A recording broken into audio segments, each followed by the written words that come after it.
Roman Reigns কেন Cody রোডসকে আক্রমণ না করে সোলো সিকোয়াকে আক্রমণ করেছেন? সোলো সিকোয়াকে আক্রমণ করার পেছনের আসল রহস্য কি? আপনারা যেমনটা জানেন, রেসেলমেনিয়ার পরে আজকে সামার স্ল্যামে রোমান রেন্স ফাইনালি রিটার্ন করেছেন। তবে রিটার্ন করে তার চিরশত্রু কোডি রোডসকে আক্রমণ না করে সোলো সিকোয়াকেই আক্রমণ করেছেন।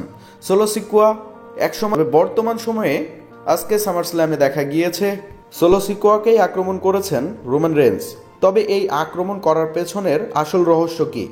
আপনারা যেমনটা জানেন, রোমান রেন্স রেসেলমেনিয়াতে কোডি রোডসের কাছে হেরে যাবার পর থেকে তিনি আর ডাব্লিউডাব্লিউতে আসেন, সময় অপমান করতে থাকেন। কিছুদিন আগে পল হেইমেনকেও আক্রমণ করেছেন। এই সমস্ত বিষয়গুলো রোমান রেন্স অবশ্যই ডাব্লিউডাব্লিউ এর বাইরে থাকা অবস্থায় দেখেছে এবং সেই বিষয়গুলো দেখে সোলো সিকোয়ার উপরে খুবই রাগান্বিত ছিলেন। এটার জন্যই আজকে সামার স্ল্যামে রোমান রেন্স তিনি রিটার্ন করতে বাধ্য হয়েছেন। আর তিনি রিটার্ন করেই কোডি রোডসকে আক্রমণ না করে তার ভাই সোলো সিকোয়াকে সুপারম্যান পাঞ্চ এবং স্পিয়ার মেরে কোডি রোডসের কাছে হারিয়ে দিয়েছেন।